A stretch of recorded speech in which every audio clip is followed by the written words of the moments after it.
be screwed. Feel my own adrenaline, yeah, I do just what I do, and I hope you let me in, yeah.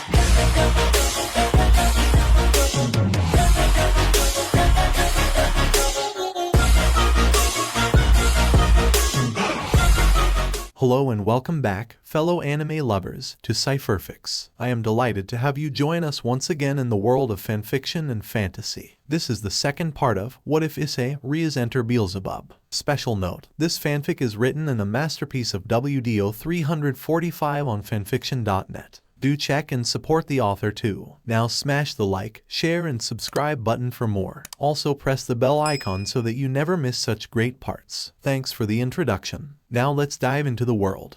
Furuichi blocked the biting cuts of the swords with his left forearm. His king's crest burned as he felt the minuscule amount of power leaking into his body, giving him the added strength and speed to jump away from the full brunt of the attack. He landed carefully away and bit his bottom lip, drawing BLD from the sheer intensity of it all. Demonic swords were scattered everywhere, and Furuichi was slightly stunned at seeing so many of them in one place. What an odd ability, Furuichi thought. The boy drifted back to Kiba-san, and he frowned immediately when he noticed the sharp anger that glazed from his eyes. Twitching orbs of hatred filtered from left to right, eyeing every detail of the two exorcists for any weaknesses.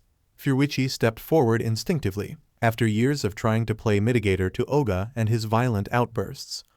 "Kiba-san, restrain yourself," Furuichi said, his voice only a touch bit desperate as he stepped in between them. Furuichi was slightly concerned, returning to the calm Kaichu ad reporting his failure. Defending yourself is one thing, but the starting a provocation is unreasonable. She was insulting Asia-chan. The brown-haired boy next to Kiba-san yelled. Furuichi frowned and then turned his head to the shocked-looking blonde next to him, who had small droplets around her eyes as she stared at the scene with shocked-filled eyes. An action to defend a girl. How chivalrous, a stark difference from Oga, who was as dense as a 50-inch steel wall when it came to women. Furuichi understood their reasoning, perhaps better than anyone else there, but he had made a promise to a calm beauty, and he'd be damned if he broke it. The actions that you take reflect about that of the devil world. While, yes, you were defending the pride of a comrade, details like that can easily be overlooked and be subject to scrutiny in front of a court, Furuichi said. The brown-haired boy froze, and Furuichi realized a little bit too late that in his haste to create an argument, he had unknowingly sealed a threat in the words. But Kiba-san either hadn't zeroed in on it or ignored it completely. Instead, he just stared at the exorcists balefully. "Gremory-sama," Furuichi said, hoping for her to jump into the fray. Rias shook her head and stepped up, prepared to call her servants back, when Zenovia-san muttered something into the palpable silence. It might be interesting to test the strength of Rias Gremory's servants. Also, I'm interested in the strength of the so-called senpai. Furuichi paused and stared at the exorcist, his eyes swirling in shock. But one glance at Zenovia's face showed that she had already made a decision.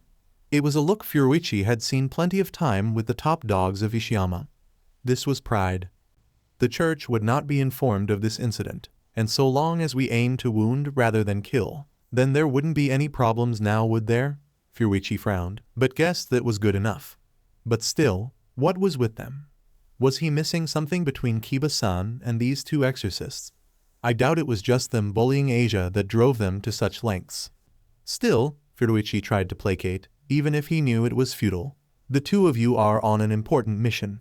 What would your superiors say if they saw you battling against devils? They would praise us, Zenovia said calmly. Yes, they would, Irina agreed. Furuichi's sweat dropped, remembering who it was he was talking to. If it makes you feel better, Lieutenant San, you can be a part of this battle as well. Of course, we are not being insulting. We understand you are more powerful than us. However, if it would sate you enough, then I'm sure my partner and I would not have any problems crossing swords with you while we battle against Gremory's servants.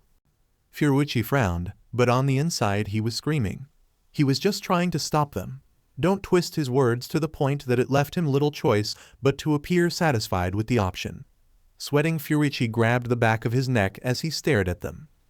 Well, I suppose that I would be able to step in. However, it would be unfair to you if you were fighting against 3 opponents.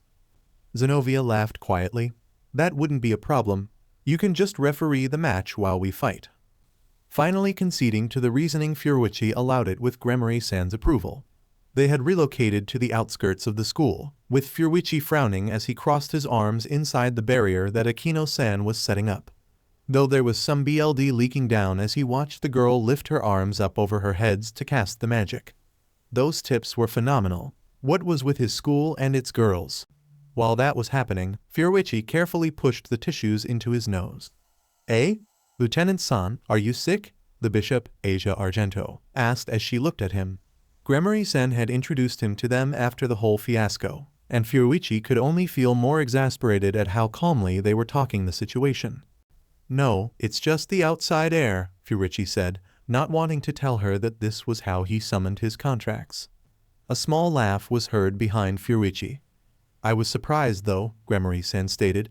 "I had expected you to start throwing threats at them after they began to insult the 84th Pillar Squad. However, you kept silent and only interjected when the matter affected Underworld as a whole. Indeed, I see Sona was right to place her trust in you. It seemed the reputation of the 84th really doesn't show all their strengths." She said this with a pleasant smile on her face.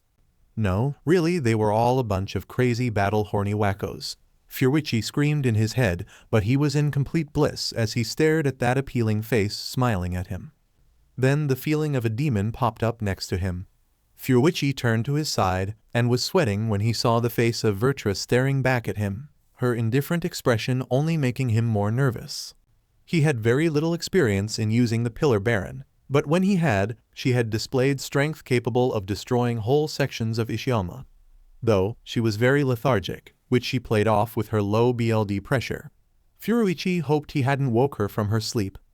"Oh, it's you again. Calling me so soon, right after Hekadoth?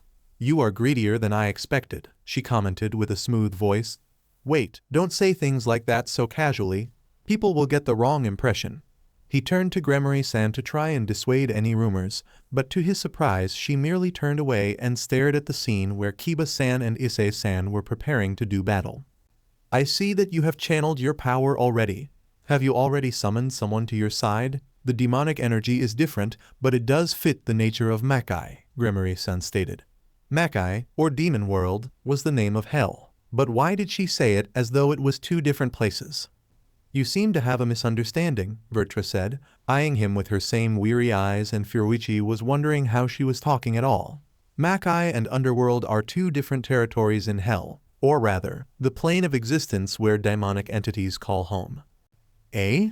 Furuichi asked as he walked away, heading towards the space behind the pair of devils as they spoke with the exorcists. "I don't understand. What are you trying to say? Aren't all devils from the same place?" Vertra stared at him, and Furuichi couldn't help but feel that she was shaking her head in her own mind. "Yes, all devils come from the same place, but you seem to have a narrow mindset. The world where demonic entities exist shares itself with many beliefs. Not only that of the Christian beliefs, but also that of other religions and cultures. Those of Makai, while also demons, are different to those of Underworld, of which where the Christian devils live. While Makai has since gained a diversity since our current Beelzebub Sama took over, most of our members are still local to Makai. Hence, the gills for ears," she said, pointing to her ears. "Wait, Lamia doesn't have gills, nor does Hilda," Furuichi hissed, even as demonic surged around them as the battle started. Vertra looked at him quietly, and Furuichi grew a tide mark when he realized she was belittling him in her head. "Stop that and answer the question." Vertra sighed and nodded. "Our second-in-command married a Christian devil, which I would assume had led to her daughter not inheriting her some of her features, though the resemblance is still there. Furthermore, the practice of wet nurses had only been influenced after the Civil War, and most wet nurses nowadays are European-based demons, of which shares close ties with the Christian belief." "I see, so the current Beelzebub practically has control of an entire country." Well, he knew that already. But wouldn't that mean that the same could be said for the other three Maoists? Was this okay? Having 4 members of a single government control entire countries by themselves? Vertra, again, shook her head. All 4 Maoists own large parts of the underworld. However, those parts are still under contest with the other faiths and beliefs. Makai had originally been conquered by the previous Beelzebub through war, and had been integrated as part of the Christian devil's territory, even though we did not originally come from them. It is the reason why most of our members are greatly influenced by Christian mythology, to better integrate ourselves into the devil society, which we are still foreign to. Indeed, our demonic energy, while operating under the same terms as those of Underworld, is different to them, much like those of the Norse and Chinese mythology. Furuichi thought about that. Like the first time he had entered the northern stronghold, he understood that even the demon world had its own history. This was all new information to him, and if it was right, then that means there were other devils and demonic entities that came from different beliefs living down in Underworld. For all he knew, the supernatural world that he had labeled as bullshit could all be true. Then, the appealing Yuki Annas, they could exist. The appealing snow women that would spirit men away in the high mountains. Or mermaids, these appealing creatures that would sing appealing songs and had the rocking upper body of SNSL women. So many amazing thoughts were racing through Furuichi's head. These feelings were only amplified when he finally glanced at the battle and saw RTC battleware that the exorcists were wearing. What is this? Weren't they supposed to be hardcore believers of their religion? Then why were they dressed like that?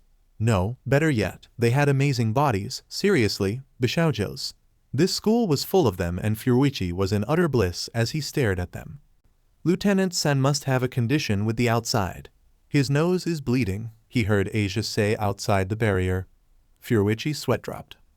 He is a demon contractor. While Furuichi Dono may be capable of signing a contract with devils, he can still be vulnerable to demonic energy. And with Kiba-kun unleashing his demonic swords left and right, the air has become quite saturated with it. Couple that with his summons, then he must be undergoing some difficulty, Akino-sen stated. Yes, that is definitely it. Yet he is able to stand completely fine, even with the influx of demonic energy. To be able to sign a contract and utilize the pillars, even the ultimate class devil behemoth, he is an extraordinary human. I see why the pillars have placed so much faith in him. Indeed, to be acknowledged to the rank of lieutenant when other demons can spend decades at the simple rank of private, Gremory-sen stated confidently. Furuichi felt the beads of sweat roll down his forehead. No, wait, that's going too far.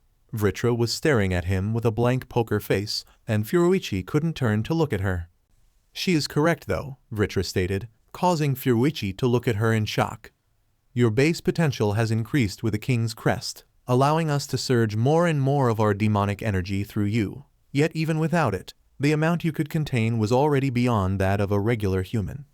While you lack physical strength, you are more than capable of calling yourself lieutenant of the 84th. Furuichi blushed in embarrassment, not used to praise after spending so long under the heel of most of those from Ishiyama. However, Vritra stated with a frown, you cannot stay in this level forever.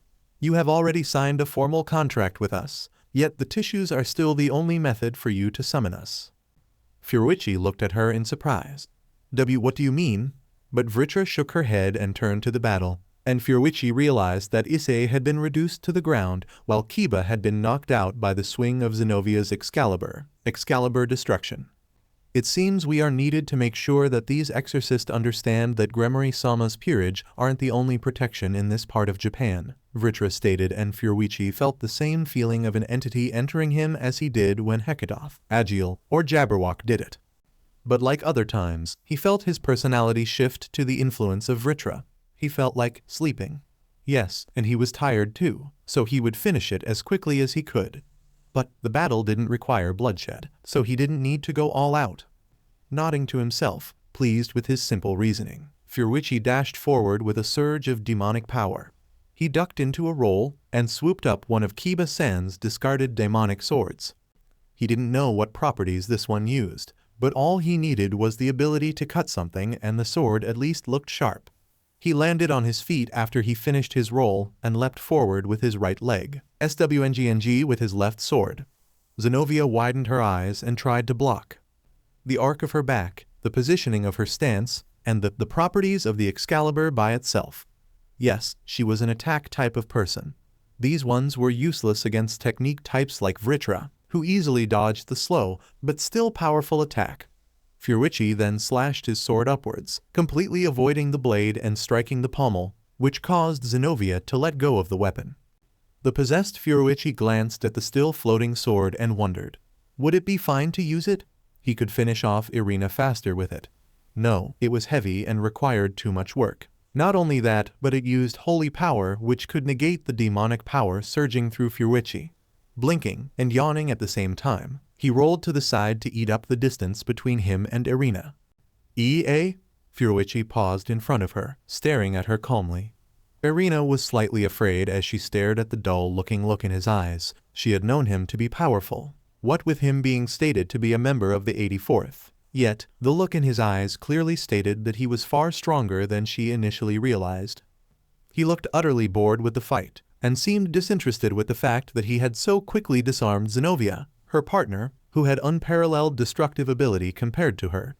Instead he just stared at her, a calculating glint in his eyes, and Irina shivered. She understood that Takayuki Furuichi was a dangerous man. If she could read his thoughts though, she would say the same thing but at different context. B87W23H89, he thought, those are her BRST size.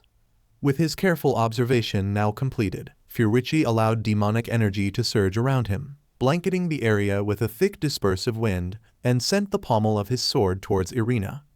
She instinctively blocked it, but the sheer force of the attack had caused her Excalibur mimic to slip out of her fingers and fly over her head. It embedded itself into the ground behind her, making her stare at him with wide, uncomprehending eyes. That is enough, Furuichi said. His voice was being slightly imbued with the demonic energy and with the influence of Vritra. It was quiet and dull, showing absolutely zero emotion and zero hints to the machinations in his head. It was utterly devoid of life. But to Furuichi, and likewise Vritra, he was just expressing how he just wanted to lie down and fall asleep.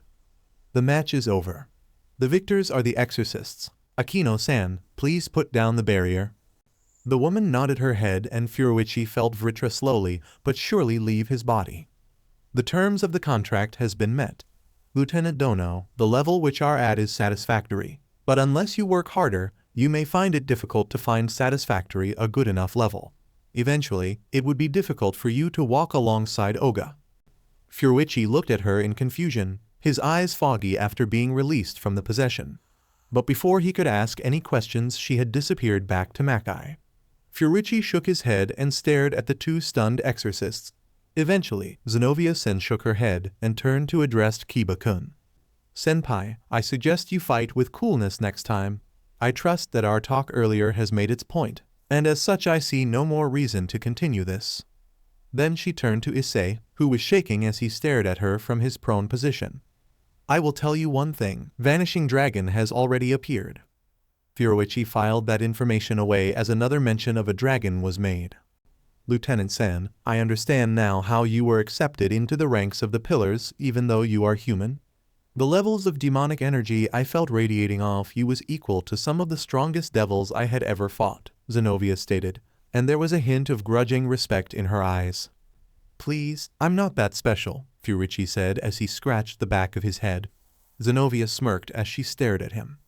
Modest as well, you are quite different from other demon contractors or the regular magicians, Zenobia stated and together with Irina, departed from the area. Furuichi stared at their backs, which were not covered by their coats, and oogled for a while. Maybe he should snap a pic for Dr. Forcas, but decided against it. Instead he turned around and stared at the suddenly dramatic scene between the Gremory's peerage. I was able to run away from there thanks to my comrades. That's why I have to put their regrets into my demonic swords. Kiba-sen said, and Furuichi could understand a man on a vendetta relatively easily. Gremory-san, Furuichi said, gaining her attention. Furuichi may be overstepping his boundaries, but indeed, there was nobody there at that moment that could understand the situation any more than he did. He came from a school rife with cases less milder than Kiba-san's case after all. Let him be. When he needs to come back to you, he will. Oga had done this plenty of times, and there was never a moment when he would not return back beside Miseki or him. To Furuichi's surprise, she followed his direction, even with a little bit of reluctance. Issei, are you okay? She asked as she went to tend to her pawn.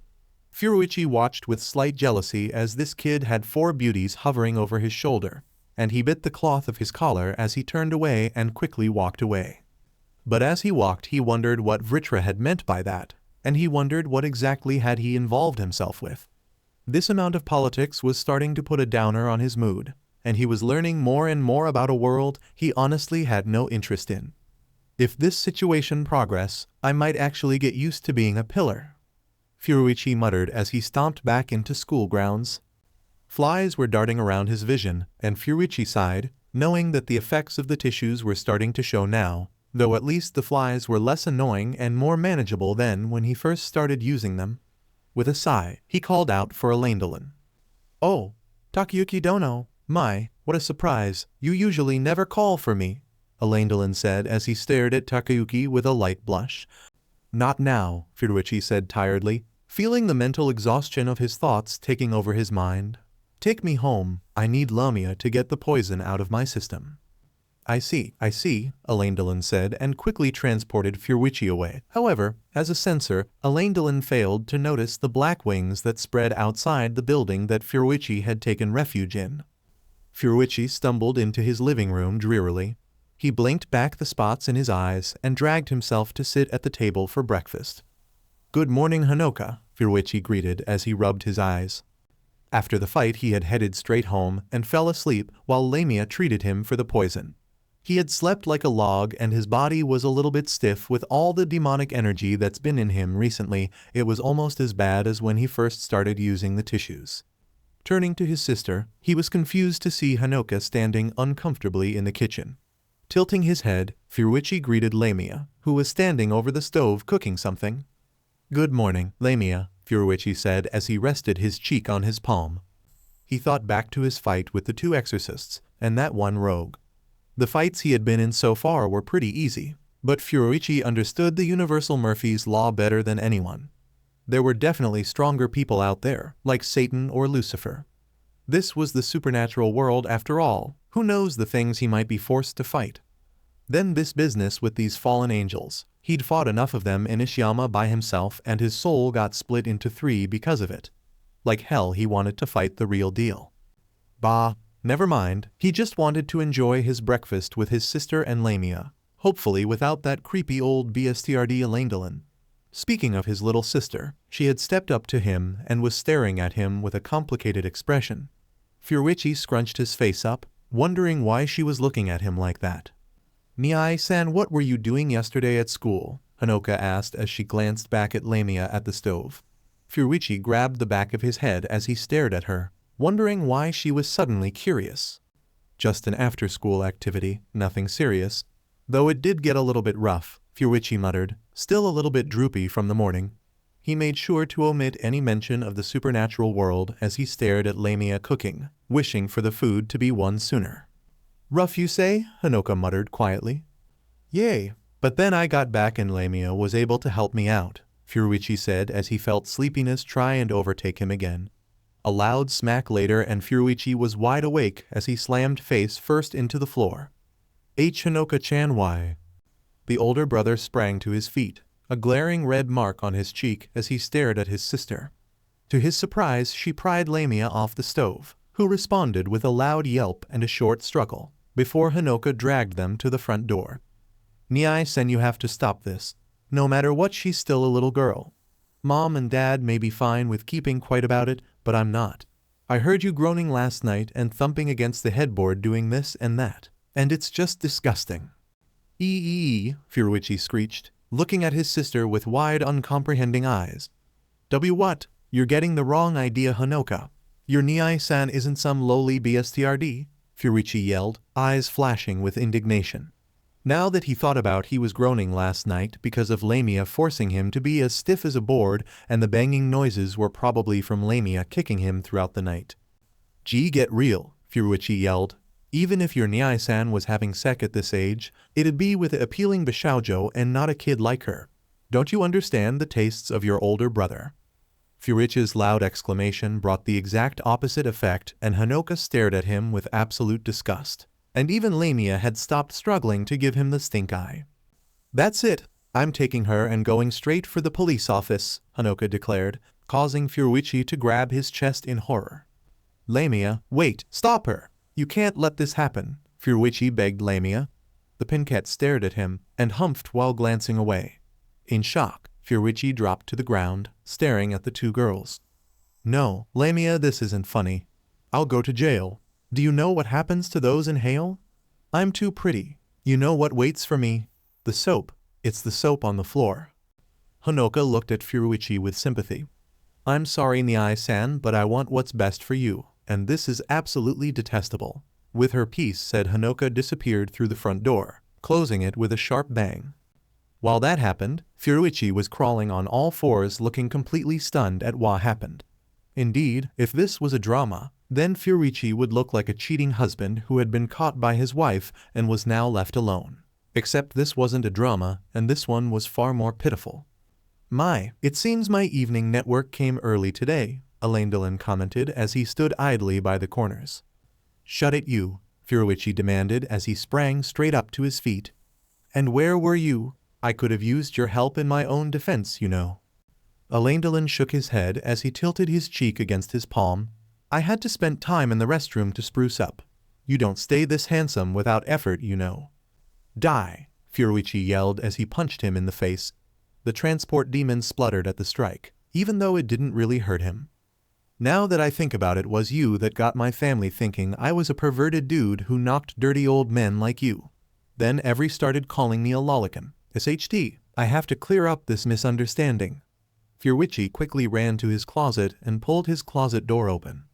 Grunting at only seeing the military uniforms of the Pillar Squad, Furichi quickly strapped on the piece of clothing and marched out with hurried steps. Elaine was curled up in the corner with a blush on his face while Furichi rushed out the door to clear the misunderstanding his little sister had of him and scolding Lamia for her petty behavior that could have gotten him in jail. If you squint very strong, you might find a good drama. But as it stood right now, the whole situation barely passed for a rom-com. Hell, it was more like a sitcom now. He rushed down to ground floor, not bothering to take the elevator, and sped out of the building like a bat out of hell. As he ran, he went through the quickest route he could remember to the police station since he got here. Some people were giving him odd glances, of course, since he looked like a soldier, and he was sprinting through half the town. He slowed down when he noticed some of Gremory's peerage nearby. The Issei boy and the girl Kaneko. He only had a moment to wonder why they were there when he ran into something, causing him to teeter and fall. Grimacing at the pain on his butt, Furichi glanced upwards to find a familiar-looking brown-haired girl rubbing her bottom in front of him, a bag of groceries discarded next to her. She looked up at him, and then a spark of recognition pulsed through her eyes. Furichi scrunched his face up in confusion, not knowing where he had seen her before. Her hairstyle was slightly distinct, with her hair tied up into a functional bun at the top of her head, and her eyes were wide across her rather small face. He racked his mind to find a connection. Then he saw the red ribbon tied around her neck, and the familiar St. Ishiyama school uniform. You're that announcer chick from St. Ishiyama, Furichi exclaimed. You're that pervy dude from that shy, awkward couple, Furuna yelled, indicating the time he had joined St. Ishiyama's Christmas event for the best couple alongside Umari. Furichi's face faltered, arms clenched as she had so easily brushed past him. Hey, I'm Ogus-2. I'm the General Furichi from Ishiyama, the delinquent school, not just some pervy dude, Furichi shot back, exasperated at his frankly sullied reputation. Furuna blinked, cupped her chin, then shook her head. Sorry, never heard of you, she said casually. The male grabbed his heart, his eyes sparkling between tears of regret and a glare of teenage angst. Well then, who are you? Furichi grounded out, annoyed that he was still not recognized even with his new current position. Tiko Furuna, she introduced herself proudly as she pressed a hand against her chest. You should know who I am, right? She looked proudly at Furichi, but her face faltered when she saw the uncomprehending eyes as he crossed his arms with a frown. Never heard of you, Furichi muttered. Why should I? Now it was the girl's turn to grab her heart as she glared at Furichi with a burned professional pride. I'm a celebrity in these parts, an MC. I'm an announcer. How can you not know me? Furichi's sweat dropped. Being NMIC doesn't really make you a celebrity. Rather than that, you're a school student, so it's far too much for you to call yourself a celebrity. I thought you were the straight woman. I am, she screeched. You think the Five Knights are able to keep their wacko dialogue in check? I keep the readers informed. What readers? Ishiyama is the main setting.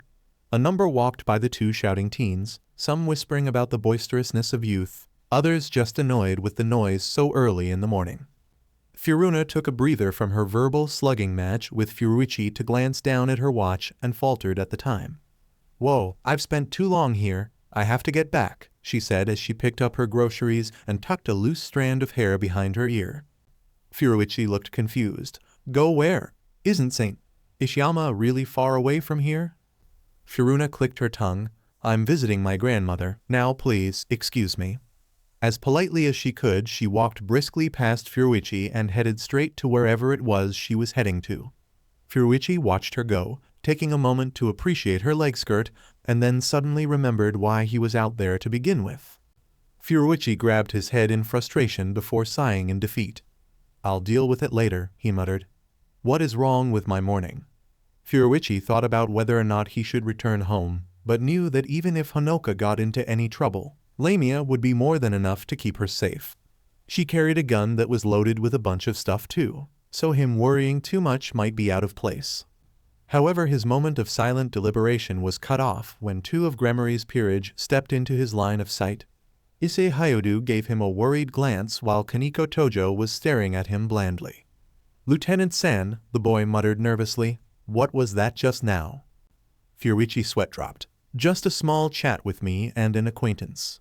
Issei didn't seem to believe that for a moment, and Furuichi tried to come up with a better argument. "Couple spat," muttered Kaneko. Both boys seemed surprised by what Kaneko had said, and each had the exact opposite reactions. Furuichi nearly crumpled in on himself at the thought of being in a couple spat with that girl, while Issei was looking at him with contemptuous jealousy. "I guess even ranks play a part and not just looks," he commented. "The hell does that mean?" Furuichi was a handsome man. There was no doubt in that. He had female fans too, damn it. "What are the two of you doing here anyways?" Furuichi asked, trying to keep his voice civil. Apparently it worked. "Ah, we're just looking around.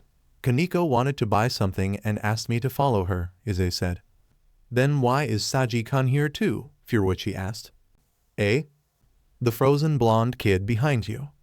Indeed, Furuichi had realized that Saji had frozen up behind Issei the moment that boy had lifted his arm to scratch his neck, thereby giving Saji the chance to realize that Furuichi was standing. Furthermore, is it fine for a member of a devil's peerage to associate themselves with a member from another peerage? It was obvious that ever since Furuichi had been singled out as a member of a demon army that Saji, and the small extension Issei, started getting nervous around him. Which was understandable, of course. I just came to see how you guys were doing.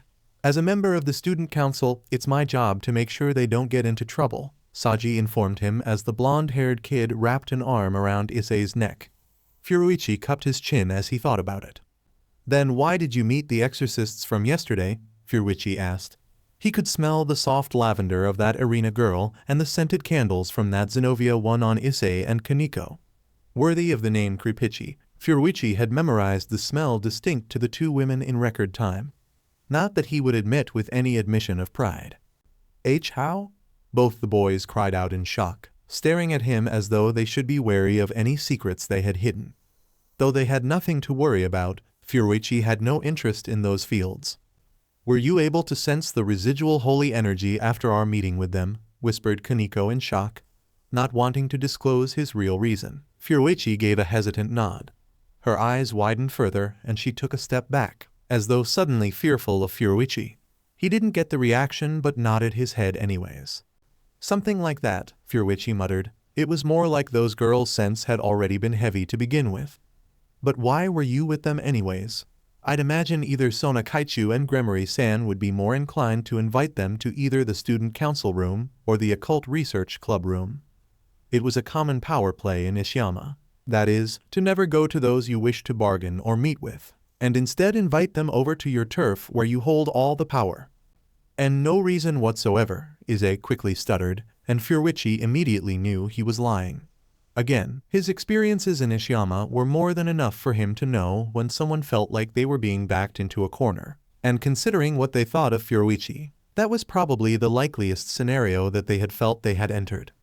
"Does this have something to do with Kiba-san?" Immediately their faces faltered, revealing their intentions with their gazes.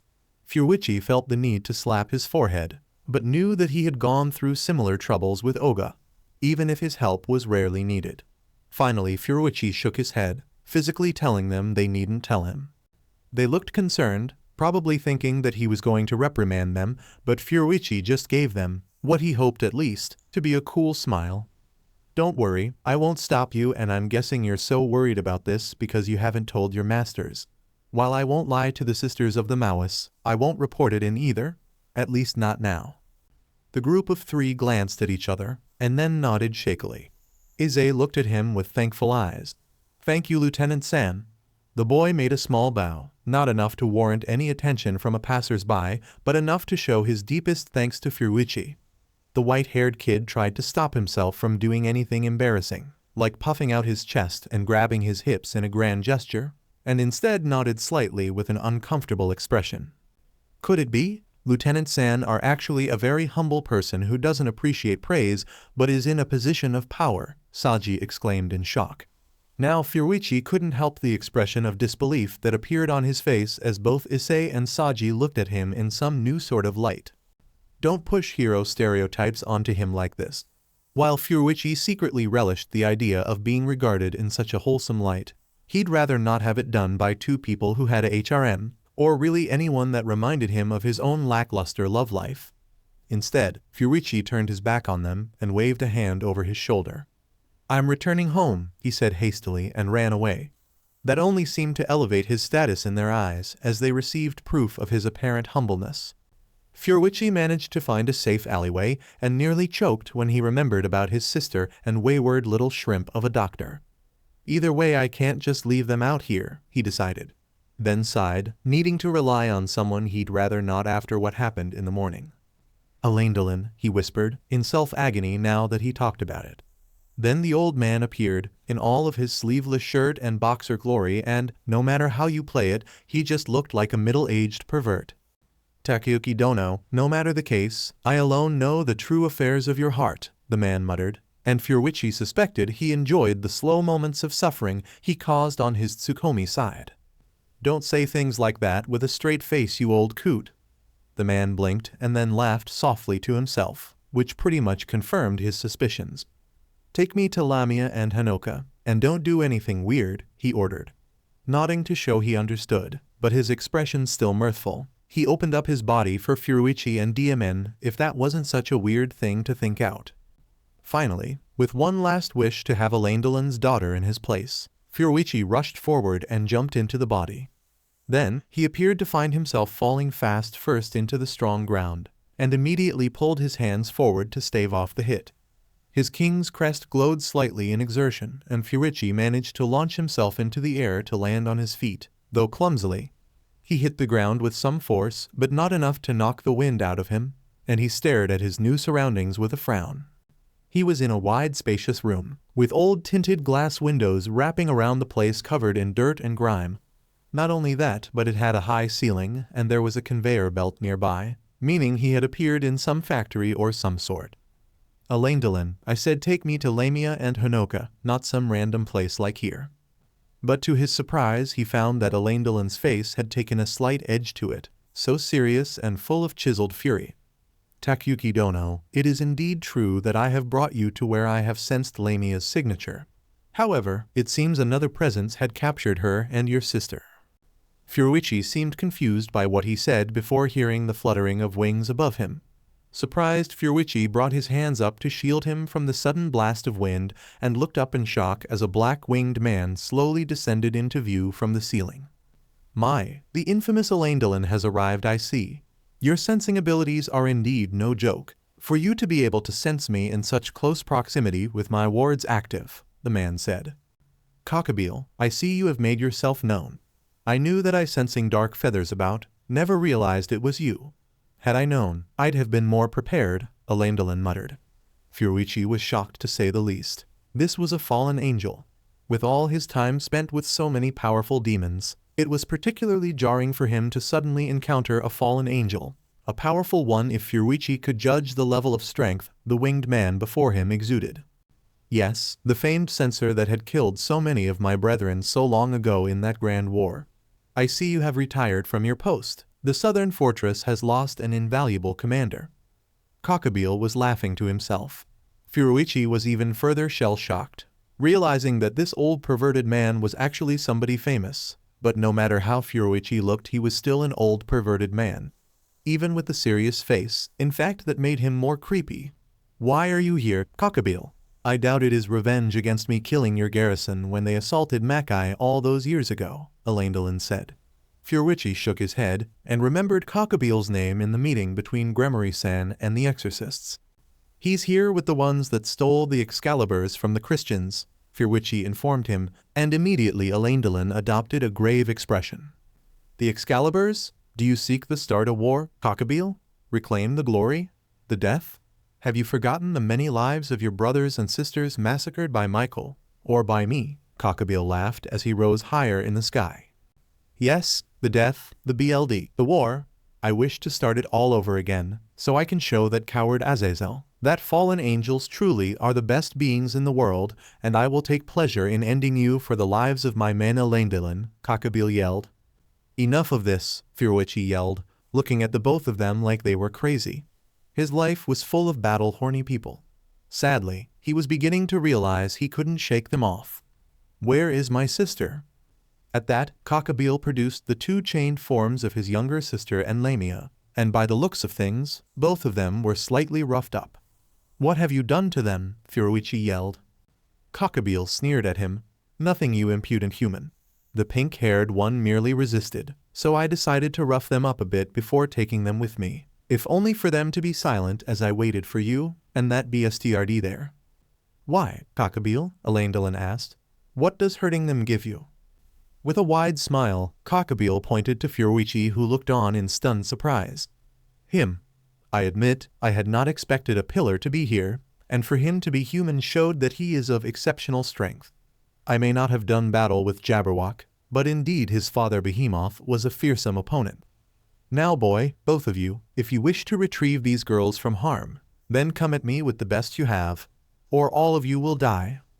Cockabeel launched a light spear towards Furuichi, and the silver-haired boy widened his eyes as the light blinded him, and the next thing he knew he was flying through the air.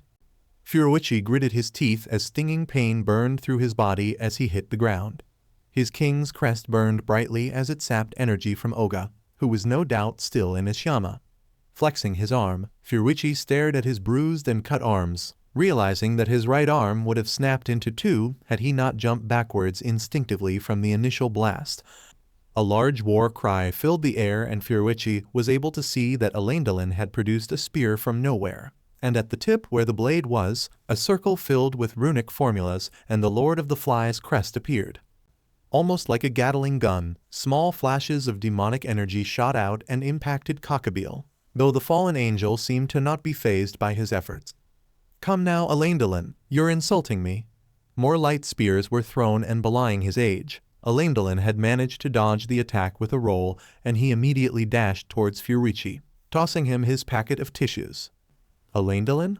Furuichi cried in shock as he grabbed the packet from the air, but Elendilin chose to ignore him as he rounded the length of the warehouse again, just barely dodging the light spears chasing after him. Knowing that Elendilin couldn't possibly match against Cockabeel, Furuichi stuffed the tissues into his nose, thinking about any pillar baron that could help out. He felt a surge of demonic energy fill up his body, encompassing his form and healing his cuts and bruises. Furuichi blinked and turned to see who exactly he had summoned, and was surprised to see Naga stand there, an indifferent scowl on his face as he crossed his arms. "It is you, Lieutenant. I am not surprised, but to think that you are doing battle with a fallen angel." Naga muttered the last part as he watched Elendilin fire demonic bullet after demonic bullet at the disgraced angel. "Come down and fight me, Cockabeel," Elendilin demanded. "Indulge this old soldier the same way your subordinates did all those years ago." With a growl, Cockabeel suspended both Honoka and Lamia in the air using light powers and produced a light sword in his hands. "It would be wise if you refrain from speaking ill of my kin," Cockabeel yelled as he swung the blade at Elendilin, but in a surprising action, the transportation demon teleported himself behind Cockabeel and struck out with his spear. Cockabeel dodged and engaged in deadly combat, Elendilin having better reach with his spear while Cockabeel had more power with his swing. Naga, I need your help, Furuichi asked of him, staring at Elendilin, who was obviously struggling to keep up with the fast-paced and brutal motions of his enemy. There's no way we can beat Cockabeel without you. Naga shook his head gravely.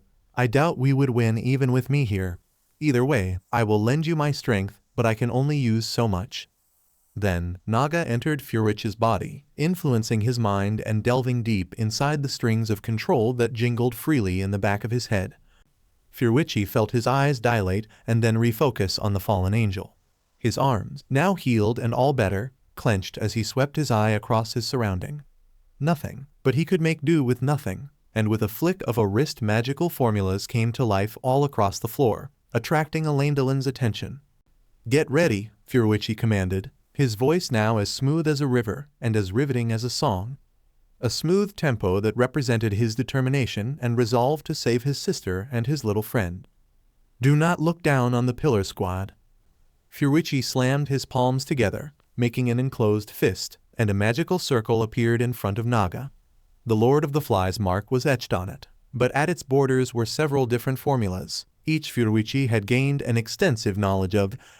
Theoretical formulas and complex algorithms streamed past his mind, the mind that Naga was sharing with him, and he displayed impressive skill in manipulating them to increase the power output without sacrificing the speed. With a loud yell, Furuichi fired a blast of energy, about the size of a basketball, that arced through the air in near blinding speeds. Cockabeel reared back and brought his light sword to dodge, but Elendilin moved forward with his spear at Cockabeel's back. The fallen angel parried it and had to spread his wings in order to dodge the incoming blast, blasting away from the blast. But the demonic bullet instead bounced off a circle of magic on the wall of the warehouse. Furuichi didn't let up and fired 5 more similarly sized demonic bullets, and in seconds the warehouse turned into what could be defined as a pinball with no end. The bullets zigzagged every which way, almost always deflecting back towards Cockabeel, who was deftly avoiding them with the skill expected of one of Grigori's leaders. You can launch more, can't you? Elendilin asked Furuichi as he fired his own set of bullets to add to the attack. I could, but I would risk destroying the warehouse and harming Hanoka and Lamia. I can't use too much magic either, or I risk damaging my body, Furuichi muttered as he brought his arm back. Naga wasn't an amazing hand-to-hand specialist, as his talents lie in his magic abilities, of which Cockabeel was more than expert enough to dispel or destroy. We are in a bad position. Even at full strength, I cannot hope to match someone of Cockabeel's caliber. Furuichi could see Elendilin's eyes tighten in agreement. Watch out! A flash of light zippered past Furuichi's head, and the lieutenant backflipped away while Elendilin re-engaged the fallen angel. I will give you all I have, Cockabeel, he screamed, but both of the devils in the warehouse, half a devil, for Furuichi knew that Cockabeel was holding back, by a lot. The fallen angel seemed to be relishing the feeling and high gained from battle, especially after so long an absence. Elendilin was a mastered spearman, Furuichi decided, as he watched the old coot expertly glide his long weapon to strike at wherever Cockabeel could not defend, and maintaining the minimum distance from the enemy to make sure he didn't lose power in his swing. A display of skill from his companion, one Furuichi felt compelled to meet. Magical formulas appeared around him, swirling circles with Beelzebub's seal, and all shining a deep BLD red. I will not be outdone by an old man, Furuichi yelled as fire spewed forth from the magic seal, coalescing together to form the image of an eastern dragon, fueled and fed by the wind magic that Furuichi summoned around it. Cockabeel twisted and grinned at the construct of fire heading towards him. He pushed back Elendilin and then turned to cast his own furious light to meet the deadly beast. With a swing of his light sword, a large arc of holy power was sent and had smashed against the snout of the dragon. It wobbled, shaking slightly, before falling and dissipating into nothingness. With that done, Cockabeel ignored Elendilin completely and raced to meet Furuichi. The lieutenant braced and brought forth 3 layers of barriers to protect him. With a swing of his sword, Cockabeel had demolished through 1 layer and nearly drained the second from all its strength. For a simple flick of my wrist, I certainly broke through your defenses quite easily, Cockabeel laughed as he bypassed the last barrier and backhanded Furuichi. He skidded off the ground, a loud thud sound echoing down the warehouse, and only just barely managed to land on his feet. You are too weak for me, Cockabeel yelled and lunged forward with his sword. Furuichi dodged, Naga's sharp self-preservation and combat experience taking over, and he sent a sharp punch at Cockabeel's cheek. It was caught and Cockabeel nearly twisted his arm into a spiral had Furuichi not sent a demonic enhanced kick in between his legs. Furuichi jumped backwards, getting as much distance as he could manage away from the fallen angel. "I'm almost at my limit," he muttered. "I don't have the martial expertise to continue this, and too much magic and my body will break down." Furuichi turned to look at Honoka and Lamia dangling from the ceiling, and Elendilin scaling the wall with 2 knives trying to reach them. Wah? Following his eyes, Cockabeel realized that Elendilin was already nearing the 2 captives. With a growl he launched a light spear, going faster than Furuichi could track, and nearly swiped Elendilin out of the air had he not leapt the remaining distance. He managed to catch Honoka, but with incredible speed. Cockabeel had ate up the distance between them and connected a heel to the transport demon's chest. "Ugh," he grunted as he was launched away. "Elendilin, take Honoka and run," Furuichi ordered. "As you wish, Oof," Elendilin replied as he landed roughly on his feet. With a flash, the demon had already disappeared with Honoka and Furuichi coiled his fingers as he stared at Cockabeel. "No holding back," he said resolutely. Taking a stance, with his hands clasped in front of his face, Furuichi summoned a dozen magical seals in front of him. Then he created 4 more layers in quick succession. "Oh, ho," Cockabeel said with a pleasant smile. I see. Well, come down, send your best attack," Furuichi frowned, Naga's pride seeping through on his face as he twisted his face into venomous fury. "I'll wipe that smirk off your face." With a yell, all the seals released a plethora of demonic beams that pierced straight through the darkness of the warehouse. Before the beam hit, all Furuichi could hear past the loud roar of his attack was Cockabeel laughing in amusement. And he already knew the answer to his attack, even before it met the fallen angel. SHT. The next few seconds blended together to become a century in Furuichi's eyes. With a flick of his wrist, Cockabeel had slapped the concentrated beam of energy away and redirected it at the side of the warehouse. A blinding white light shined from the impact of the blast, nearly taking away Furuichi's vision as he took a reflexive step back. But just as the tip of his boot met the floor, a resounding crack filled the air as 2 of his ribcage snapped with his breath disappearing from his lungs. The impact was forceful enough that it forced his tissues out of his nose, forcing Naga out of his body and leaving him completely at the mercy of his mortal injuries without demonic energy to heal it. "Gah!" Furuichi croaked, just a nanosecond before he slammed back first into the ground, skipping against the ground to land painfully at the end of the warehouse 15 meters away from his last position. "HMPH," Cockabeel grunted as he steadied his stance on the ground. "It seems whatever contract you've signed has been met, or forcibly cancelled." He made an annoyed sound as he floated back up to the pinkette still dangling unconscious at the ceiling. "A heavy sleeper isn't she," he commented in amusement. "I won't kill you yet. Killing you in your pathetic human state would have no meaning, not even as a martyr. Gather yourself, little pillar, and you'll find our next meeting comes sooner than you imagine." "Wait," Furuichi said, forcing himself to crawl towards Cockabeel. "Give Lamia back," he crumpled with his last exertion, hands clenching to stave off the pain springing to life around him. Cockabeel laughed as he hauled Lamia up by her dangling chain. "If you want her, then beat me. It's that simple, little boy, but it's not like you can." With his piece said, both Cockabeel and Lamia disappeared into the wind. Furuichi grinded his teeth together, pulling his arm forward and resting it under his chin as he stared where the 2 had previously occupied. "Go to hell," he cursed, even as his other arm managed to pull another set of tissues up and place them into his nose. "I don't care who you are, just heal me." Afterwards, his eyes closed and he fell forward, losing himself to his exhaustion. Furuichi felt his eyelids slowly, but surely, part as he took in the light of his bedroom.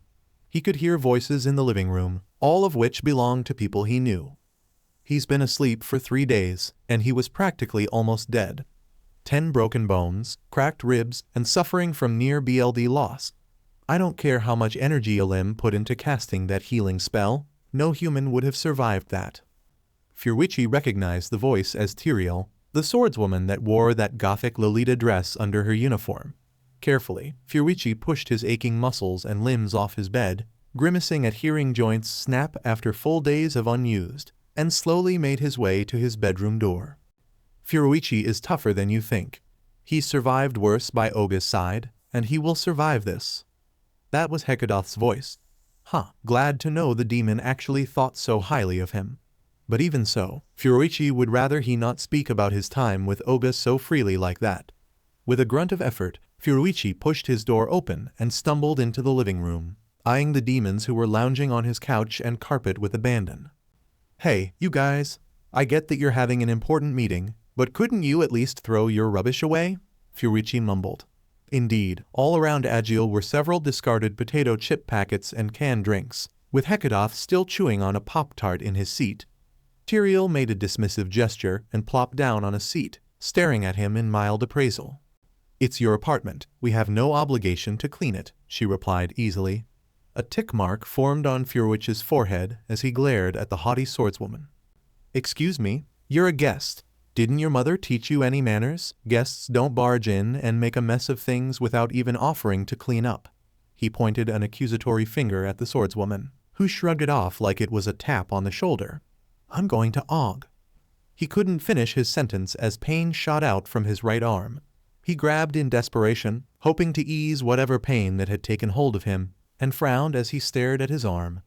There was a scar traveling down his right arm, trailing all the way to his chest. A gift from Cockabeel, Hekadoth answered the unspoken question. Elin did her best when you summoned her, but even she has her limits. The demon stood up and carefully maneuvered around the pained young boy, hands hovering over Furuichi as he dropped down to his knees next to him. Elendilin has informed us of most of what has happened. The three of us have been sent to provide as much assistance as we possibly can, though I doubt we can actually be able to stop Cockabeel with our powers and ability, Hekadoth informed him. We can beat him. In the end of the day, he's nothing more than a filthy fallen angel, Tyrael muttered in disgust. No, Furuichi grunted. Hekadoth helped him up and placed him on the seat as Agil quietly nibbled on her remaining potato chips. Cockabeel is much stronger and faster than most of the Pillar Squad. It'd need a direct intervention from either Jabberwock or Behemoth to be able to stop him. Tyrael looked like she was about to retort before Agil broke it down for her. Naga has already told us the same thing, and you don't mean to say bad to a Pillar Baron's word, do you, Tyrael? Agil's voice was light and sweet, as thought tempting the woman to say otherwise. She growled low in her throat, and glared at the bikini-clad swordswoman. What will we do? Furuichi asked, staring unblinkingly at Hekadoth. He had Lamia. I don't have any intention of leaving her with that rat BSTRD any longer, he declared vehemently, surprising Agil and Hekadoth, who knew him the longest. Despite the atmosphere in the air, both the pillars couldn't help but chuckle at his proclamation. Hey, I can be chivalrous and honorable too, you know, Furuichi said in annoyance. Where? In the female bathhouse? Agil laughed as she stared at Furuichi, who humphed and stared at Tyrael as though searching for hope. The woman only smiled at him and shrugged her shoulders, making him sigh insufferably. Anyway, Agil began, we've already informed Asmodeus-sama of what has happened. Sadly, if Cockabeel really does do something that warrants a declaration of war, then the four Maoists wouldn't be able to stand against it, as they would lose public opinion. That's why we're here, to help in keeping the security. Why aren't the Pillar Barons here? Furuichi asked. No offense, but they're way stronger than you guys. All three of the demons frowned, and Furuichi was afraid he had said something wrong, before Hekadoth sighed. When you were fighting Cockabeel, the old Mau faction had attacked the northern fort, likely to draw us out and occupy us with battle. Right now, we are unsure of what exactly is going on, but if it does come to anything, then the Pillar Barons have been placed under standby. While this may sound harsh, as demons, our loyalty lies to Makai and Underworld than on Earth, he explained. Furuichi frowned, unable to accept such reasoning but understanding the logicality of it. What about Hanoka? What happened to her? Furuichi asked, genuinely afraid for his sister. Tyrael spoke first before the other two could answer. She'd out buying whatever humans buy, she said dismissively. We were able to erase most of her memories from her encounter with Cockabeel. Furuichi frowned. Most? He didn't like the sound of that. In fact, it brought an uneasy feeling in his gut as he stared nervously between Hekadoth and Agil. What does she mean by both? Hekadoth crossed his arms and grunted, looking vaguely nervous himself. Look. Most memory erasing spells only touch the surface, meaning the most recent memories are the easiest for us demons to erase from a person's mind. However, he gestured his hands in the air, there are exceptions. Such as, Furuichi prodded. Hekadoth mulled over what he was going to say before nodding to himself when he seemed to have his thoughts in order. Traumatic experiences, for one, and it's what your sister is experiencing. Sometimes, humans undergo an experience too traumatic for them, which can be due to a number of reasons such as age, health, general psychological mindset, or mental fortitude, and the result of this is that they repress their memories of these events, to shield themselves from what they saw. In other words, Tyrael interrupted, your sister buried her encounter with Cockabeel into her mind, away from the reach of the memory erasing spell, and thus, there is a chance that she'll remember what happened to her. What? Furuichi yelled in alarm. This was his sister, his cute little Amato-chan, even though she saw him as a lolicon pervert. But Furuichi would never hope to see his sister experiencing emotional hurt to such a degree. Heaven knew his first experience in encountering a devil. His entire room was destroyed, and he had to pay for the repairs and do it himself. It's a slim chance, Hekadoth quickly amended, shooting Tyrael a glare. If she doesn't come across anything that can trigger a reaction for her, she'll be fine to the dangerous memories she has in her head. Furuichi looked at Hekadoth suspiciously, but in the end conceded with a nod. All right, he said finally, but I'll need something more concrete than a slim chance next time we talk about this. Hekadoth. The Pillar General raised an eyebrow at his tone, but smiled and nodded when Furuichi didn't waver his expression. Unknown to him, Furuichi was actually stone-faced because his face muscles were constricting in pain because he had accidentally slumped his back too far, causing it to stiffen. With that said, we'll have to prepare for a... Just then, Elendilin rushed into the room and stopped Hekadoth mid-sentence. The old coot turned to them, the steel-like gaze he held in the warehouse suddenly more apparent on his face at such a closer distance. Furuichi was surprised to see this man stand in the place of the old coot. But again, he was wearing nothing but a sleeveless top and pink boxers. The old coot. There was a spike in energy at Kuo Academy, Elendilin, its Cockabeel, and two priests. The holy energy in the air almost has me grabbing my nose in disgust. Agiel shot to her feet, her eyes opening wide at the sudden declaration, but Furuichi was able to tell that she was excited. Very excited, and he was concerned, and a little bit happy, to see that she was a little bit turned on at the thought of the coming fight. For a quick moment Furuichi lapped his eyes over her body, before a sharp kick from Tyrael snapped him back to the present. Ugo later, Dichi, she muttered, staring at him in sharp disgust. So soon? Hekadoth stated. We only got her yesterday. We must move quickly, Elendilin stated. I can already feel that Gremory-sama and Citri-sama have gathered their peerage and have assembled at the entrance of Kuo Academy, prepared to do battle with Cockabeel. Hekadoth nodded and turned to Furuichi, a slightly apologetic look on his face as he tossed the boy a packet of tissues. I'm sorry, but right now, we need all the help we can get. Furuichi grimaced as he stared at the packet, before quickly shoving a pair into his nose. Almost immediately, Furuichi felt a rush of demonic energy flow through him and tried to force Jabberwock to the forefront of his mind. But the presence that popped up wasn't the pillar leader, but it was close enough in Furuichi's opinion. Oh, Kieran, the blind member of Jabberwock's personal detail, muttered. And to think I would be bored today as I watched the generals play war with the old mouse. So alright folks, that's all for today. Stay tuned for part 3. Do subscribe, like and share for more such videos. Also check out the story and author WDO 345 on FANFICTIONnet. Press the bell icon to be notified first on release. See you in the next video. Till then, goodbye.